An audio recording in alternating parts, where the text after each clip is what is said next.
will go. Oh, a strong one. Gaito Aguilar. Ooh, payong na payong De Vega, as you can see it. As we head on to our first technical timeout of the second set with UST up by ravagely 6.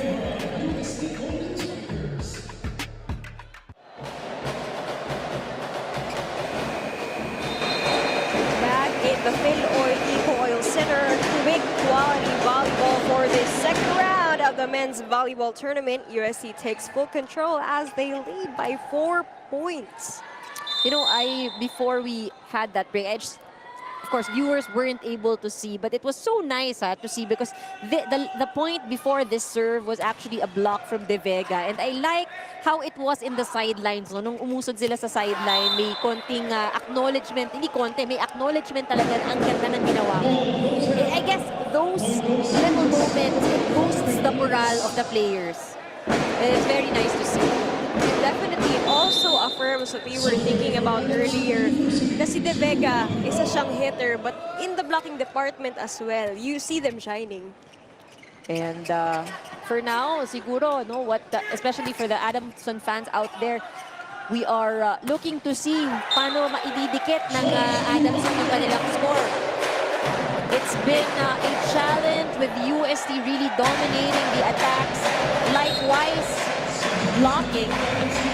Just a while back, napaka-lethal ng atake ni Josh Ibanez from that back row. Unstoppable ika nga. G-Boy De Vega, ready to serve. Number 6 best scorer here in the league as of the moment, and number 3 best server. So we will be expecting a lot from his serve. But yun, nabati ko nga. Oh, Isang malaking pasensya on that side. hindi sinasadya. We meant it as a compliment. A boost. But, you know, UST still has a very comfortable lead here. Adamson, of course, looking to keep their score closer. Siguro one step at a time to para sa Adamson. Umpisa sa kanilang depensa. At hindi na nahabol ni Francis Casas ang bola sent by Josh Ibanez for that point. We have a 7-point cushion here for the UST Golden Spikers. And we see Pao Paulino getting subbed in for the Adamson Soaring Falcons. You talk about that angle by Francis Casas. And itong si Casas also being smarter, just making sure that they get a point off the block. Less chances for coverage dito sa UST. Leo Gimbal ready to serve. Oh, and again.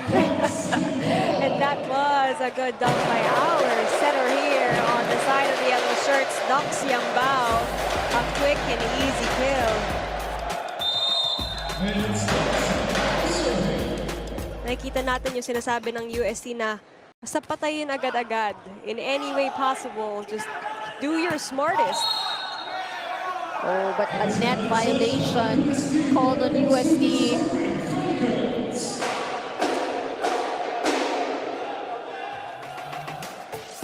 Adamson down by 5.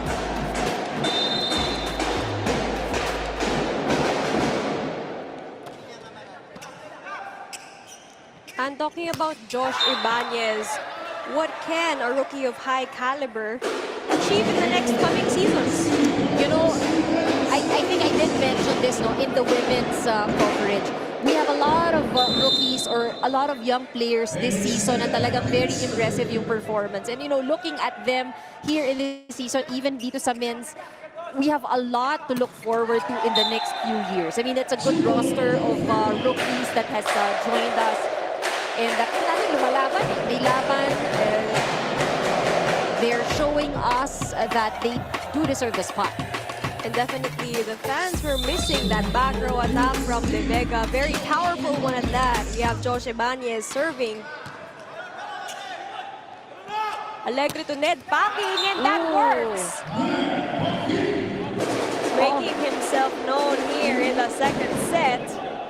Almost picked up, but it's too strong from Adamson.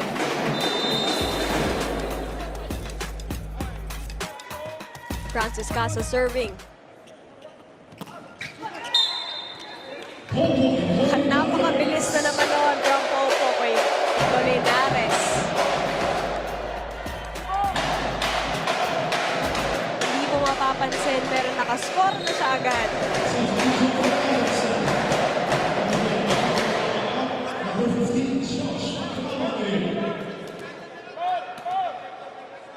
Golden Spikers as steady as ever. Popoy Colinares with 5 points. Oh, no Currently. whistle. He was a bit too eager getting that serve in. Wala pang pito. Kakasabi ko nga lang, nakapag 5 points na Oo. siya. He is ready to get his 6th.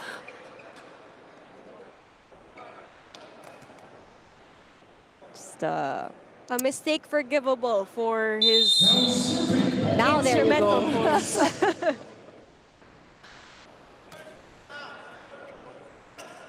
And there you have it. Backing to Paulino. And that works as they kill it down the line. Backing so far. Very high percentage when it comes to point conversion. 5-point lead here by the Golden Spikers. Tingnan natin kung paano babawi ang Soaring Falcons. Casas. Yambao sets it up for Ibanez. Ball is alive to De Vega. Oh! And he finds that in zone 5. Also credit that to the good coverage of their libero. Na-save niya yung bola. Let's give praise here to Van Prudenciado here on the side of the yellow shirts.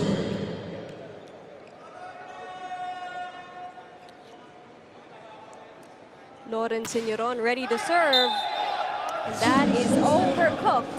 A free point as the Soaring Falcons get their 10th point.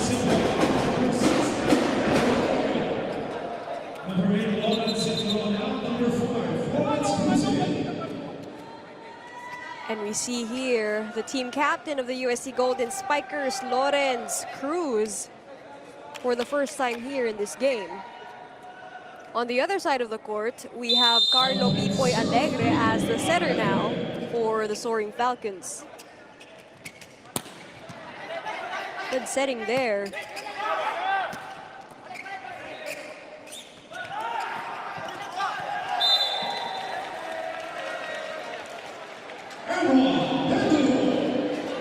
Eman Bedaroy making himself known here in the second half of the second set. This is what I wanted to show you, and napaka-deep ng bench, and at the same time, the second stringers of UST. A lot of rotations, a lot of substitutions, you know, can be done. And what we have seen so far, at least on the side of UST, there's very good distribution of sets.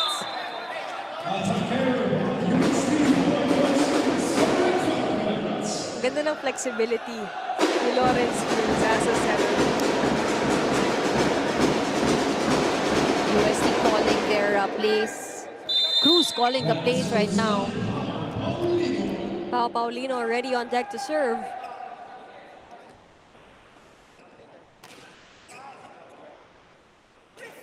Cruz the floor. Wide open. No defenders on the side of Adamson. As we call for the first technical timeout with UST up by 6. We'll be back.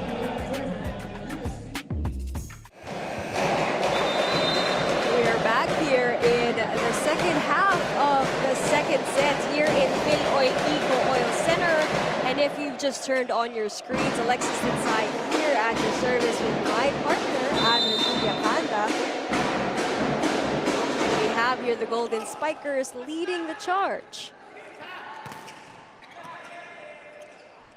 5-point cushion here. Cruz sends it to Ibanez. And that is way too powerful on the side of the yellow shirts. He knew it from contact. Natawa na lang din siya. But again, komportable pa naman ang score, at least on the side of UST. And that should be a welcome point para sa Adamson. Here comes Ibanez. Ang bilis! Gets it! Ang bilis ng pagbawi. That's what you like, no, among players. If you commit an error, you want to immediately bounce back, bawi agad, do not dwell on the mistake that you've committed. We have Cruz out, Senyoron in for the side of the Golden Spikers. With a 5-point cushion, Doc Siambao already on deck. Ooh.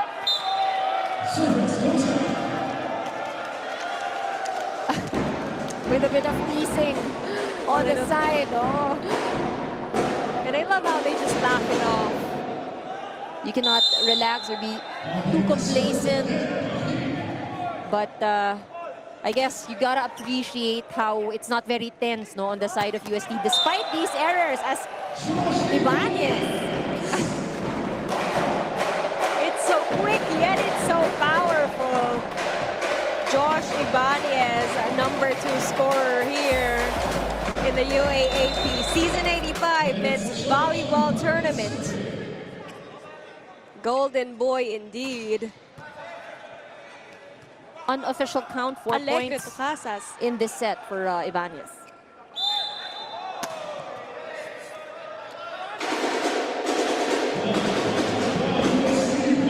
A double call. Double violation called here on the side of UST.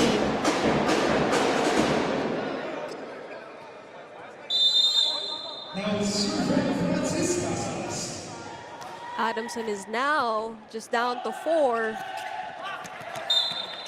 We have Culinares again with that silent but lethal quick kill.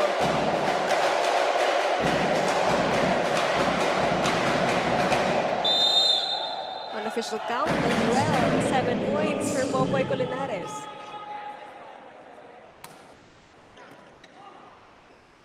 Alegre to Magalaman. He has been quiet for the past 2 sets. It's yet time for him to make himself shown here. That was a great setup. And they need more of that. Kailangan nilang dikitan itong UST. They cannot let UST pull away. That is right, Anne, because on the side of Adamson, madami ring puntos ang naipo-produce ng kanilang mga middles.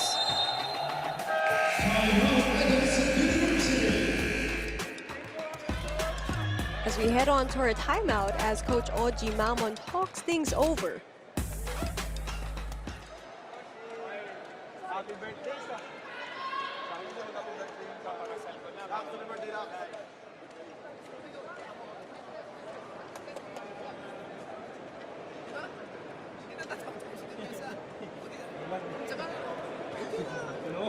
Hindi naman kailangan na mag-spectacular lahat ng pari. Hindi naman kailangan perfect. Kailangan nyo lang pag-aralin yung kalabang paano sila tatutunin.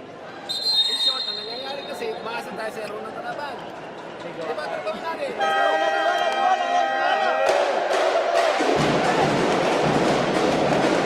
We are back here for the second round of the UAAP Season 85 Men's Volleyball Tournament. USC up by 5, by 4 to get the second set. And as I say that, what can Adamson do to regain their senses and turn the ball into their hands? You know, in that huddle, no, with Coach George, it's nice to see that despite being down, hindi tensionado yung kanilang huddle. Tumatawa. May konting smile pa sa mga players. And we saw Coach George reminding the guys, yung depensa nyo, umpisahan nyo sa harap pa lang ng net. Because USC really being very lethal right now with their offense. As we saw that net defense as well mula sa USC. Really, the presence at the net of the Golden Spikers can be felt. Speaking of that presence, we just saw De Vega and Flor really actualizing their plans on the coverage side.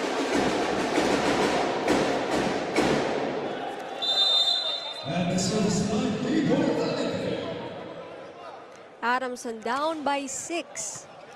Let us see how they can regroup here in the second half of the second set. Backing for that attempt, but it's a no-go. We have Pao Paulino, and that works for him.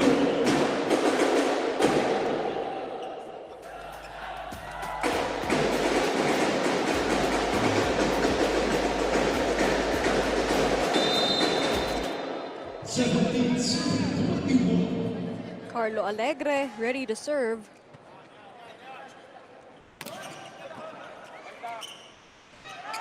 Ibanez setting that up for De Vega. Ball is kept alive. Ooh, De Vega. Ever present at the net. He was ready even before Paki was going to attempt for that kill.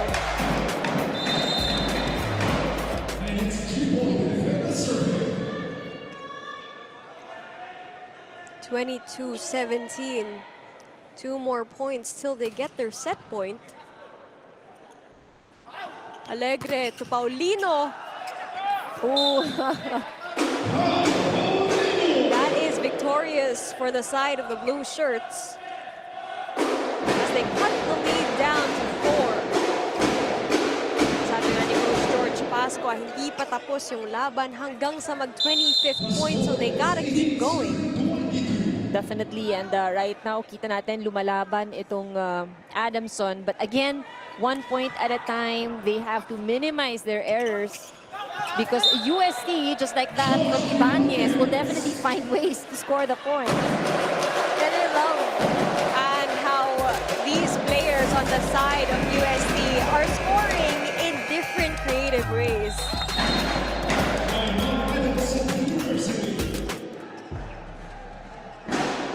As we head on to a timeout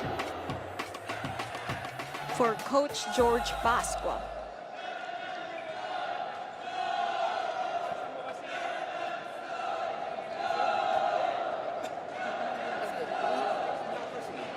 Kasi siya nag-receive, hiwalay talaga yung contact. So, sagot na.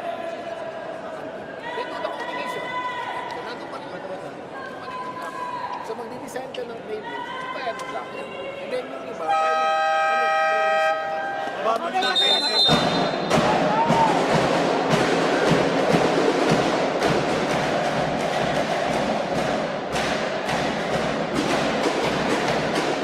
are here back at the Quick Oil Eco Oil Center for your Saturday weekend volleyball madness. And UST is 2 points away from getting this second set.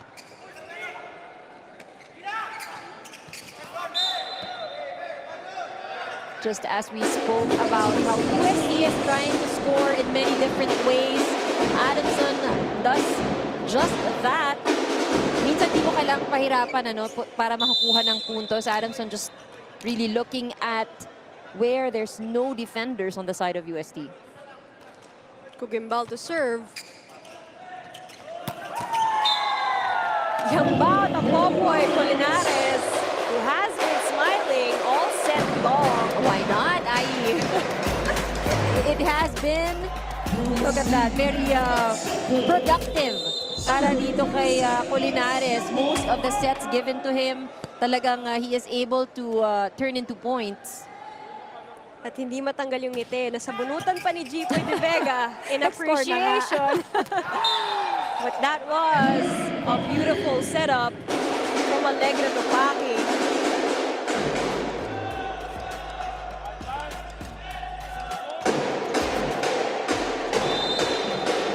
The Adamson Soaring Falcons definitely have good intentions all throughout the sets. Let's see if they can beat this endgame set out by UST. Lawrence Seguiron getting that goal.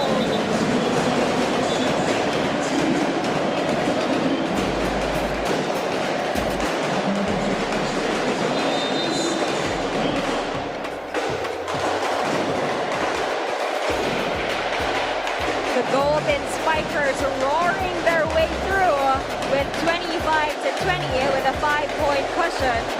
Let's see what happens in set 3 when we come back here on One Sports.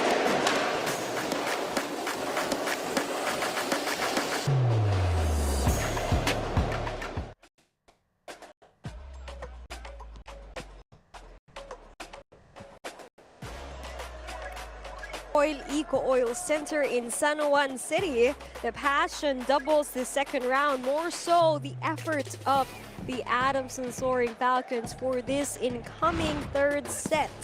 Let's take a look at the highlights. It was, again, a set that was dominated by UST. A lot of names have been mentioned in the match, but, you know, mas frequent ata, no? Dalas nating nami-mention itong si Culinares, Ibanez, De Vega. And very good distribution of sets here para sa UST.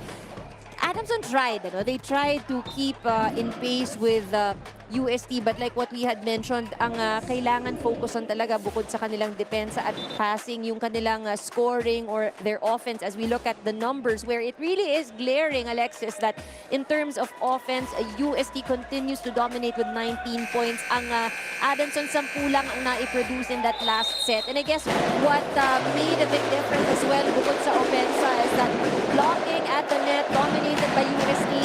In this set, napigilan ng Adamson, no? Walang blocking, walang service aces, and most of the points that they have actually scored came off the errors of UST. So ito yung mga giveaway points, which is, I think, what we have discussed earlier. Adamson now has to take matters into their own hands. They cannot rely just on the errors of UST, and maybe revisit, no, how they can score the points here in the third set, this crucial third set.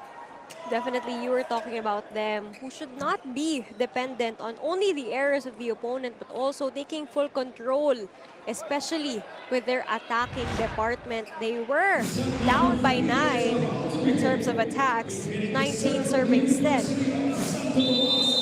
Here in the third set, let's see if this can get extended to a fourth. Let's see how the Adamson Soaring Falcons will regroup in terms of their attacking department as they get their first point from a freebie from Dox Yambao.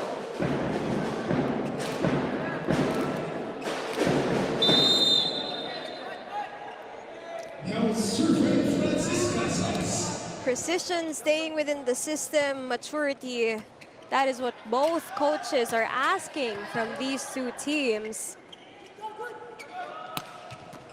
We have Aguilar with that attempt, but it's a no-go. We have Senyoron here cross court. Casas tries to save and is successful. Ball goes back to UST. Yambao to Senyoron yet again. And that is an easy, strong kill. Senyoron finding this good angle away from the blockers. May depensa pero napakalakas ng kanyang return. And the defense cannot handle it. Josh Ibanez with 8 attacks currently sends a free point again to the Adamson Soaring Falcons. And we were talking about a lot of errors they are committing on their side. Pero nababawi nila with their scoring prowess. And that has been actually the story for USC. You know, even in the first round, they may be committing all of these errors, but are able to offset with attacks, blocks. Just imagine kung nami-maintain pa nila at kung naiiwasan nila rather, no, yung kanilang errors, how challenging it would be to go up against UST. Wala pang giveaway points. Yambao sends it to Ibanez back row, but Aguilar answers. We have Senyoron yet again. And that was a miscue on the side of defense for the Adamson Soaring Falcons as Senyoron scores that point.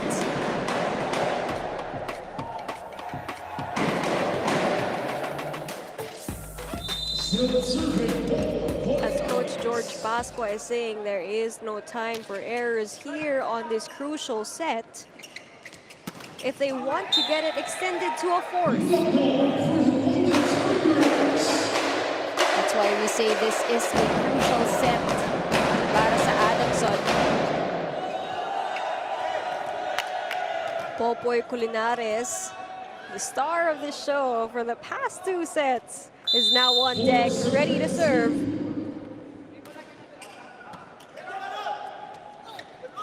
Paulino with that cross court.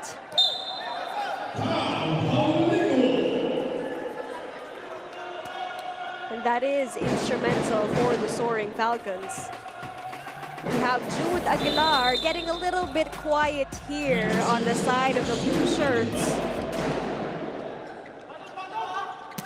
Ooh, look at that. Again with that classic dunk. We've seen it a couple of times here in the past 2 sets, but it never gets old for the Golden Spikers.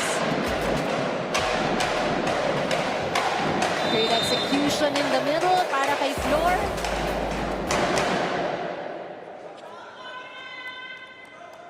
Here comes Señoron to serve. Oh, he was going for an off-speed, but the hand time of De Vega allowed him to return the ball on the Adamson side. And as we were saying, G-Boy De Vega has always been ever present at the net. He, of course, gets acknowledged, no, by the coaching staff when he is doing his job there at the net as Guy commits an error.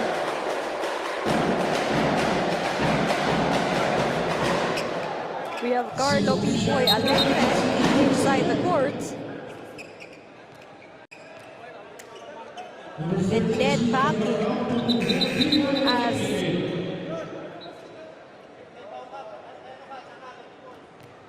Jude Aguilar and John Guy will be stepping out.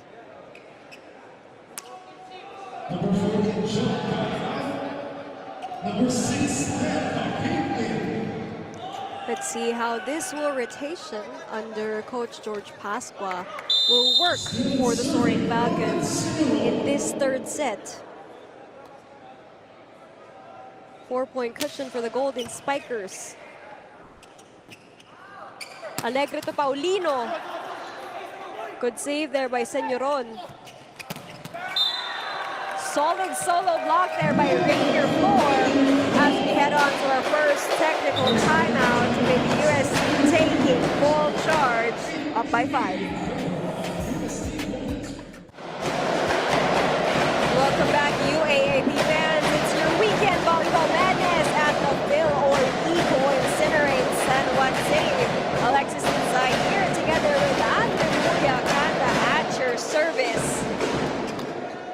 This is the 3rd set, possibly the last if the Golden Spikers continue to dominate.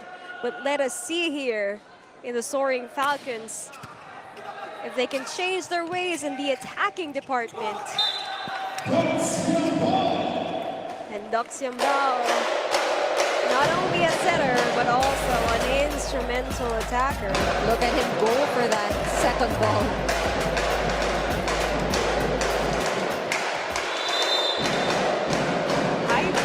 Boys up, let's go, ika nga. Oo, and right now, no, I think for UST at least okay, I was just about to say that they've managed to somehow minimize their errors, but Señoron sends that one out. Señoron, one of the attackers in UST, utilizing a lot of power in the past 3 sets. We have Pao Paulino ready to serve for the Adamson Soaring Falcons. Flor to Yambao to De Vega with that quick dump. Yambao with great distribution of sets, great ball as well in terms of plays. And De Vega just having that, having a good read on the formation of Adamson. And kita natin kanina, it was a triple-man defense, pero hindi nila naposisyon yung sarili nila kay De Vega. And yun nga, no, 3-man defense, kaya si De Vega saw that on the right side, wala talagang tao. And here you see, no, the presence of mind of the attackers, how they really need to look at the other side. Hindi yung palo lang ng palo, using all their power and might to hit the ball. That is right. You see comfort in the body language on the side of the UST Golden Spikers. With their crafty scoring and tremendous setups by Dux Yambao. But then again, there is an unforced error on their side, giving a bit of cushion here for the Adamson Soaring Falcons. But the lead is still here by 5.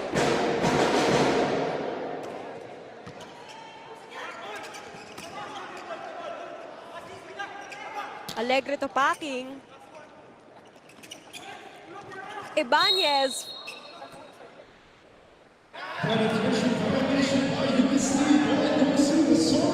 There is a violation on the side of the Golden Spikers. The point goes to Adamson.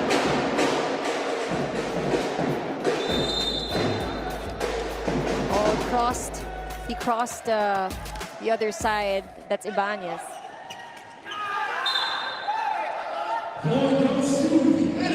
And it's only the second time that we see Josh Magalaman utilizing his dump. He has been more instrumental in the past games. We can't wait to see him making more noise.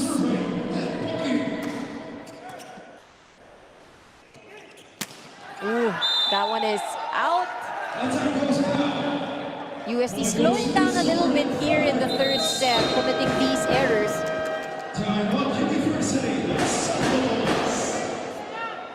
As we call on a timeout for Coach Oji Mamo.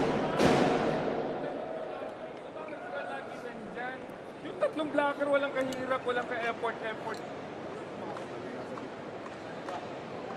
Hindi to play. Kung laging ganyan. Sabi ko, sunuran. Di lang masunuran yun. Habulan yung ginawa mo. Hindi ka nakasunod, naghabol ka.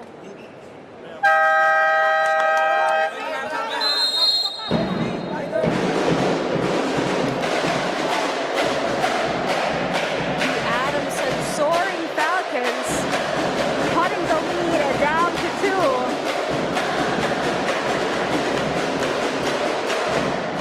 Showing what it takes to extend to a 4th set. It's really exciting here, Anne, because the last time they played against one another, it was indeed an intense 5-setter. Definitely. Today, though, if it does extend, it would have had a different start because in the past, it was the first set taken by UST, second set nakuha ng Adamson, but this time around, Adamson really needs to play catch-up. They need to win this third set, this crucial third set, and the remaining sets in this match should they want to clinch a win against UST.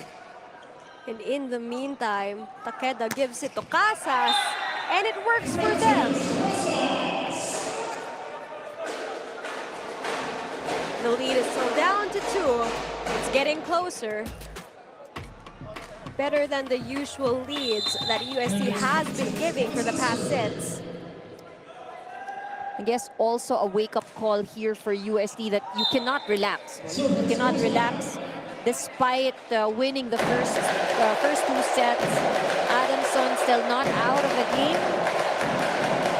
Let's see how they can reorganize themselves here in the third set. I'm pretty sure, for Coach Oji, it matters, how they win. It matters how they win. I'm sure they're gunning for a sweep in this match, but Adamson really has other things in mind. Dumidikit dito sa third set. Let's take a look at that replay. You're talking about Josh Magalaman and his capabilities. Now he's actualizing that. Yambao to Senyoron. As you were talking about power earlier, Lawrence Senyoron, one of the more power spikers here on the side of the Golden Spikers.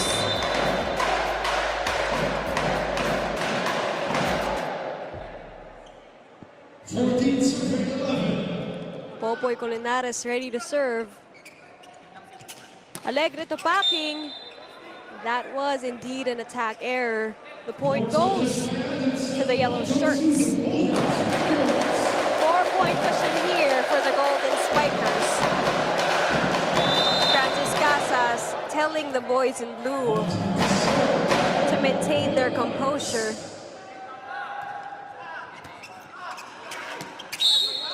You know, for Adamson though, there's a bit of urgency that's needed. As we head to our second technical timeout with the UST leading by 4. We will be right back.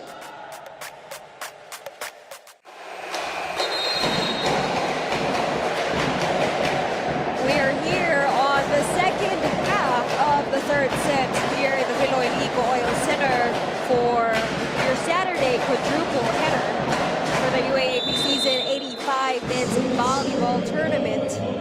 The UST Golden Spikers have been taking charge for the past 3 sets with Signoron with that easy, quick kill. Never in this game have we seen Adamson Soaring Falcons take the lead.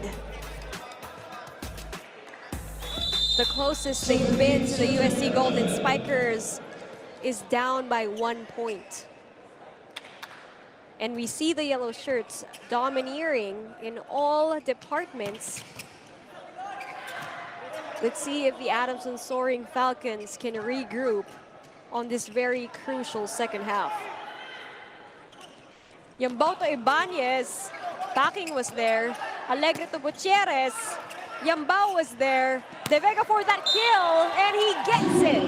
Yes. De Vega really making his presence felt with his powerful offense.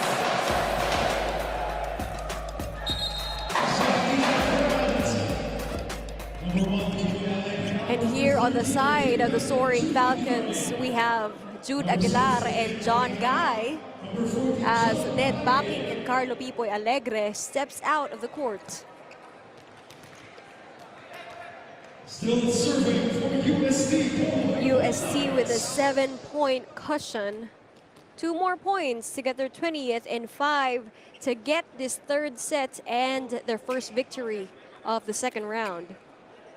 Let's see if Adamson Soaring Falcons will have other things in mind. Adamson here just making sure that they have the right rotation.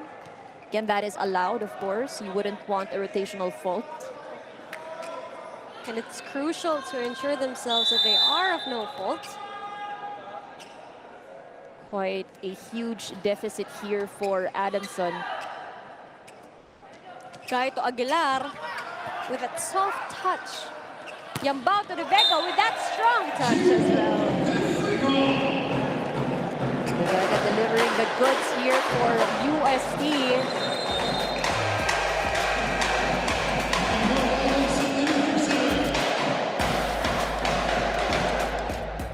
The UST Golden Spikers celebrating that point as Coach George Pasqua talks to his Falcons over.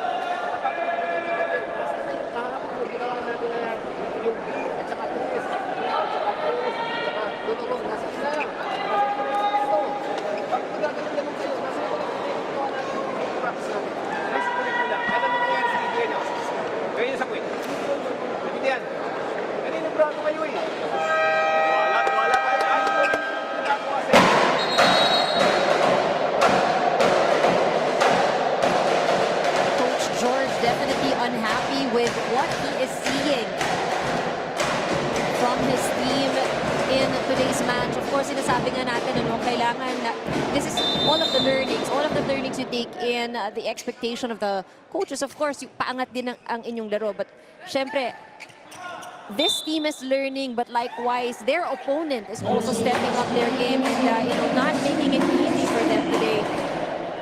At ika nga ni Coach George Pasqua, huwag kayo mapablanko. Especially, this is the crucial part of the set. There were a few things that worked for them earlier, no? Yung kanilang pagbibigay sa gitna, it becomes less predictable. But quite difficult to execute because of their passing. And we haven't seen a lot of that on the side of Adamson Soaring Falcons. But a lot on the side of the Golden Spikers. This time on that last attempt for UST. But still very relaxed.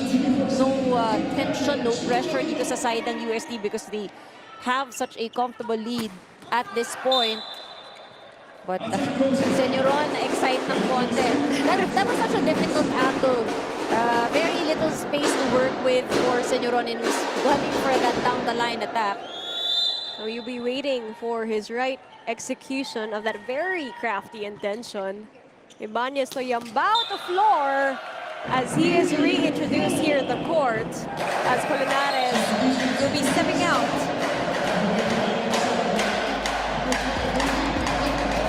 A double substitution on the side of the Golden Spikers. We have Cruz for Yambao and De Doroy for Senyoron. All instrumental in different categories. We have team captain of the UST Golden Spikers serving for their 21st point. Aguilar to Kugimbal. Good pancake save there by Prudenciado. Chance ball here for Adamson. Cruz back set. And it works for Emma De Doroy to get their 22nd point. Timeout here as Coach George Pasqua will be talking things over to the Soaring Falcons.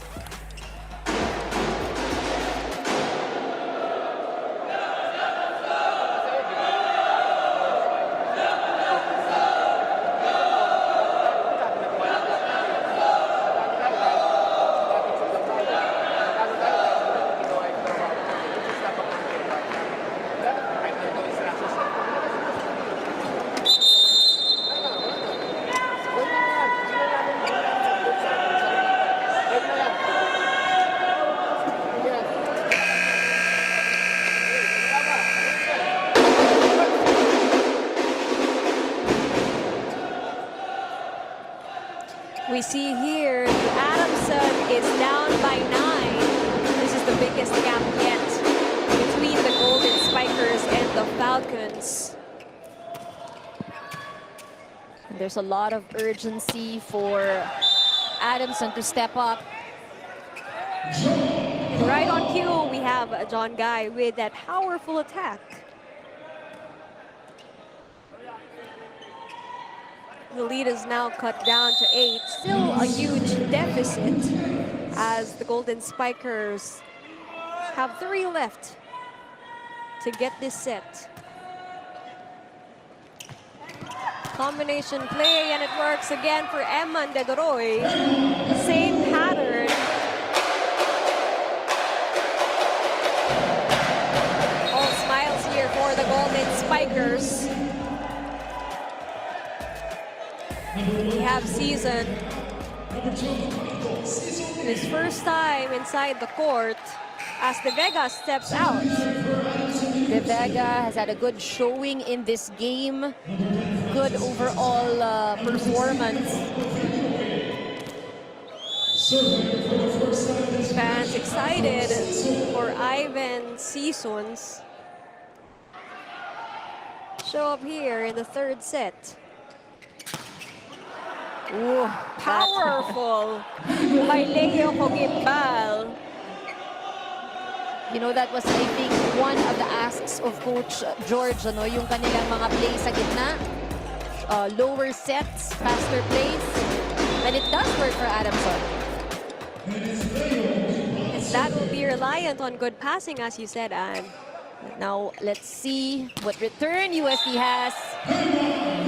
Amazing back-to-back 3 points here for Emma De Doroy. Tremendous setup here by Lawrence Cruz, their team captain. 1 more point, and they get this set 3 and their first win of the season. Agaral tumagalaman. And it's a good way to earn your victory by defense. And, you know, the progression of how USD has played in this match, it has improved set per set. 25-21, naging 25-20 ang score ng kalaban. Now, they were able to minimize to only 15. And Anne, what do you think are the elements of Adamson's gameplay that have to be modified? You know, we did talk about their stats earlier and how they were unable to really get those points in pagdating sa opensa, something that they need to look at. They rely too much on their opponent's errors to score the points. And in the latter part of the sets, yun nga, no, nawala rin pati yung kanilang blocking. And so a lot of aspects, I guess, for Adamson to look at. Nakasabay sila at one point, but they're unable to finish strong. And pagdating mid-part ng set, nawawala eh. Nauunahan sila ng UST. They're not able to recover. And let's take a look at the match highlights for this game. Adamson Soaring Falcons taking on the UST Golden Spikers. You know, a lot of adjustments that have been done. Sayang na huli lang siguro Coach George kept reminding his boys na pumunta tayo doon sa mas mabababang set, and they were able to get some attack points from that dahil it was less predictable, no, para sa mga blockers ng UST, but yun nga, hindi rin sapat. It wasn't enough, and UST just really dominating in the attack department. Very good distribution from their setters. You know, if I were to look at the stats in this entire game, ang ganda na halos lahat, no, ng frontliners na bibigyan ng sets. They all equally have the chance to get those points in for UST. And that is right for Adamson, setting up new game plays for the middles in the last set. It was good, but indeed it was too late. But what's good about that is they have games incoming, and they have the chance to revamp. As you can see here, let's take a look at the statistics. And this is what we talked about, Alexis, in terms of offense. Really, UST dominating. Adamson has a lot to adjust, no, in their upcoming games. At talagang they need to bring in the attack points. Block